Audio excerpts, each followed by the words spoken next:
Open Dialogue is this human rights advocacy group. So what it means really, and it exists for like 14 years now or 15 years. Oh, actually it was like the same year as Bitcoin. So That's super cool. what it means when it comes to a human rights advocacy group is that our role is to gather information on mostly human rights abuse and then deliver it to Western decision makers so they can make more well-informed decisions, if you will. We had a few areas of expertise that we covered. An important one for us was politically motivated persecution.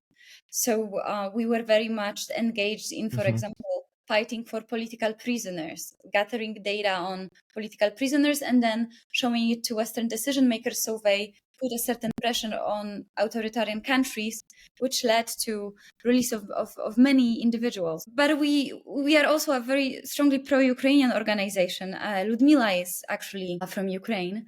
Ludmila, who is the architect of Open Dialogue, who established it and who you interviewed or who you talked to. And now the story goes that when you have such powerful enemies as authoritarian states, you get a lot of smear press on the internet on you. So if you Google Open Dialogue Foundation, you can find a lot of very fanciful notions, because some of those authoritarian states also invest quite a lot of money for black PR and discrediting their critics. So what happened to us is basically in 2000, we were as an organization, as an entity, debanked in Brussels, in Belgium.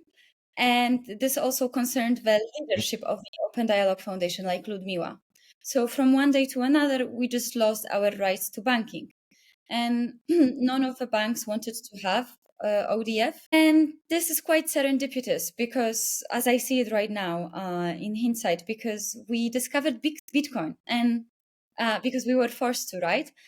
And then by learning what Bitcoin is, we discovered its potential for human rights and humanitarian causes. But since we are an advocacy group, we try to apply our craft, so advocacy, lobbying, if you will, to right now knock on all the doors we can and inform policymakers that Bitcoin is not what they usually perceive it as. And we built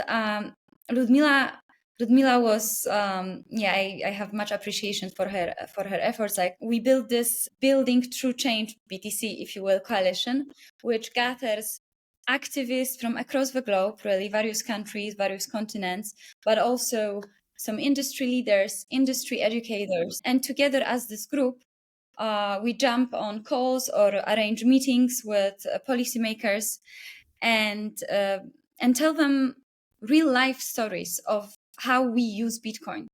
And I think, by the way, this is the power of this advocacy, that, you have only sometimes 30 minutes, like getting into technical questions. And this is also not our roles as human rights defenders and activists. That would be fruitless probably. So we just go to them and show them like real life cases of people who protected their rights with Bitcoin.